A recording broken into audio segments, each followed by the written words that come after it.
Do you know that sometimes the greatest danger to a woman's home is not a stranger from far away, but the friend she welcomes with open arms? This is the story of Chiamaka, a woman who loved too deeply, trusted too blindly, and lost everything in one night of blood.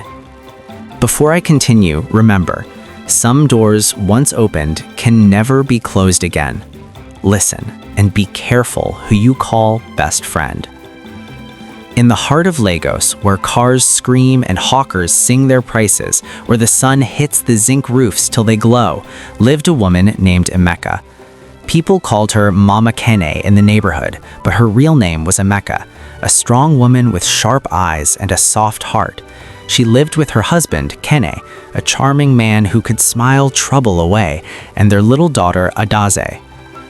Chiamaka was the kind of woman who remembered birthdays, who cooked for visitors, who borrowed you salt today and returned a whole bag of rice tomorrow. And among all the people she loved, one person stood above the rest, her best friend, Chiamaka. Chiamaka had been in Chiamaka's life since they were little girls in the village. They had shared roasted corn, shared secrets, shared tears under the mango tree whenever life became too heavy. When Chiamaka gained admission to university, she was the one who shouted the loudest. When Chiamaka got married to Kene, Chiamaka danced till her legs ached, sprinkling money on the couple, screaming, "My friend has married love itself." But life was not fair to Chiamaka. While Chiamaka moved to Lagos, got a decent job, married a man everyone admired, Chiamaka stayed behind for years, hustling from small business to another, fighting to survive. Even then, Chiamaka never forgot her. They spoke on the phone often. When Chiamaka's mother fell sick, Chiamaka sent money. When her small shop got robbed, Chiamaka helped her stand again. "Don't worry," Chiamaka always said. "One day you'll come to Lagos. You'll stay with me. You are not just my friend, you are my sister." Those words stayed in Chiamaka's heart like a promise carved on stone. And one hot afternoon, years later, that promise finally came true.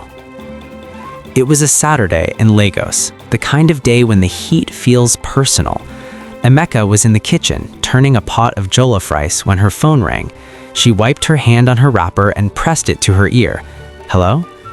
A familiar voice, soft but tired, answered. "Chiamaka, it's me. I'm in Lagos." Chiamaka nearly let the spoon fall into the pot. "Chiamaka, you're in Lagos? Where are you? Send me your location. I'm coming now." Within an hour, Chiamaka's old friend stood at her gate, a small box at her feet, dust on her slippers, and a weary smile on her face. When Chiamaka saw her, she screamed, rushed forward, and wrapped her arms around her. "Chichi, you didn't even tell me you were coming." "Life pushed me," she said, trying to laugh. "The village is dry. I said, let me go and hustle in Lagos. At least if I fail there, I will fail with my friend beside me." "You will not fail," Chiamaka said firmly. "As long as I am breathing, you will not fail." She picked up Chiamaka's box. "Come in, Jade. This is your house." Inside, the small sitting room was neat. A brown leather chair, a center table with a Bible on it, a family photo on the wall. "Wow," Chiamaka murmured, touching the frame. "You really built a beautiful life, Chiamaka." Just then, the front door opened. Kene walked in, wearing a light blue shirt, tie loosened. He paused when he saw the guest. "Ah, we have a visitor," he said. Chiamaka jumped to her feet.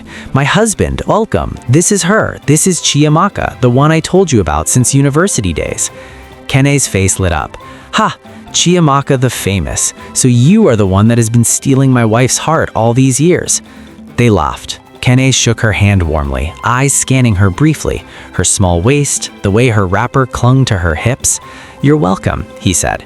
"This house is your house. Anything you want, just say." Laughter floated into the evening, into the streets of Lagos, into a future that none of them saw coming. Days turned into weeks. Chiamaka settled into the rhythm of life in Lagos. At first, it was harmless, but slowly, things began to change. One evening, Chiamaka was in the bathroom, washing her hair. The door was slightly open, the sound of water running. Kene walked into the bedroom and paused by the bathroom door. "Madame, you'll use all the water in Legos today, oh?" From inside, she laughed. "Leave me, Dare." As he turned away, he saw it. Emeka's phone lit up on the bed with a message from Chiamaka. "Your husband is so funny, Sha. See the way he makes me laugh," followed by a smiling emoji. Kene smiled to himself. Funny, so she noticed. The next day, while Emeka was buying ingredients at the market, Kene was home alone with Chiamaka. He sat across from her in the sitting room. "So, Lagos life no choke you?" "I'm still adjusting," she answered, folding clothes. His eyes fell on her fingers. "No ring yet, eh? What are all these Lagos men doing? Don't they have eyes?" She laughed softly, shyly. "Maybe they just don't see me." "Well, I see you," he said. "You are too fine to be suffering." The words hung in the air. Too soft to be a joke, too bold to be harmless. Chiamaka looked up, their eyes meeting briefly. She didn't answer. She only smiled, then turned away. That night, when Emeka lay on the bed beside him, exhausted from work, Kene's thoughts wandered to the guest room. It started small.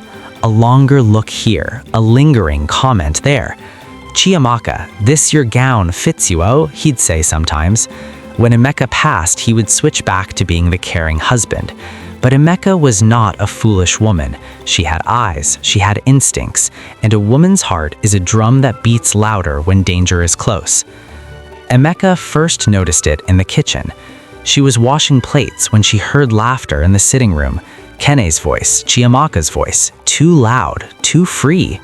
She walked into the sitting room slowly. They didn't see her at first. Kene was leaning forward, laughing like a teenager. Chiamaka had her hand over her mouth, eyes shining. "Kene," Emeka called. They both straightened. "Ah, my wife," Kene said, clearing his throat. "We were just talking." That night, as they lay in bed, Emeka asked quietly, "Kene, have you noticed you talk a lot with Chiamaka these days?" He turned, frowning.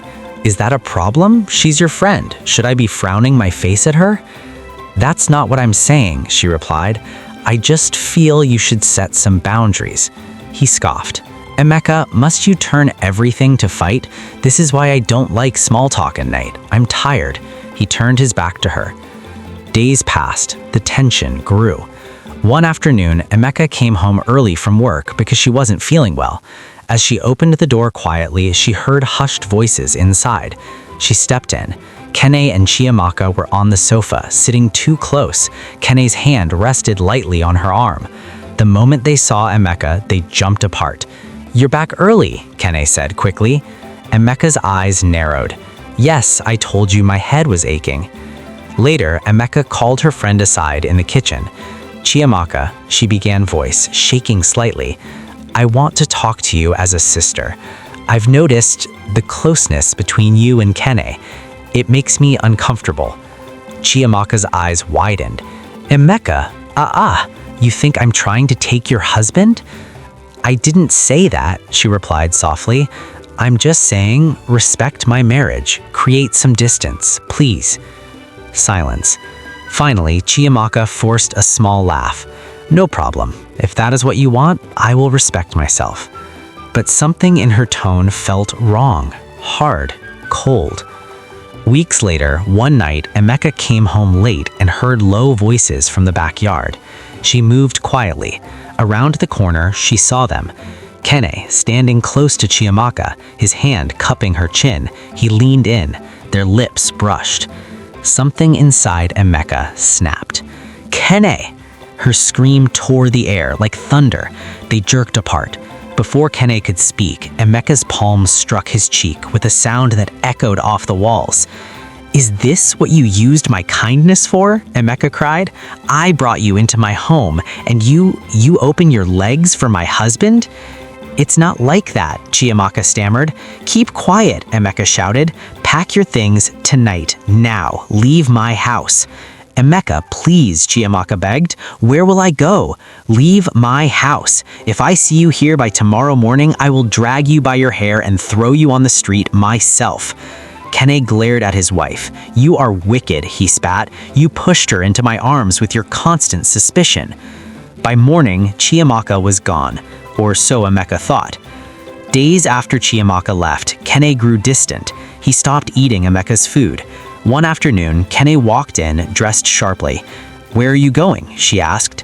"To see Chiamaka." The world went silent. "What did you say?" "I said I'm going to see Chiamaka. You chased her out, remember? But you cannot chase her from me." "Are you sleeping with her?" "That is my business," he said cruelly. He walked out, the door slamming behind him. The next morning, gossip reached Chiamaka. At the roadside shop, two women whispered loudly. "So, you've heard? Chiamaka has rented a house just 3 streets away. They said a man rented it for her, Emeka's husband." Chiamaka froze. That night, when Kene came home, she stood in front of the door. "Is it true that you rented a house for Chiamaka in this same area?"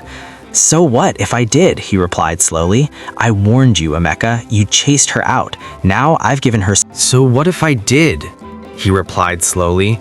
"I warned you, Chiamaka. You chased her out. Now I've given her somewhere better." The door closed on his back, but something else closed inside Chiamaka. A door of patience. Where love once lived, a dark fog began to rise. The following weeks broke something in Chiamaka. She stopped singing. She stopped laughing.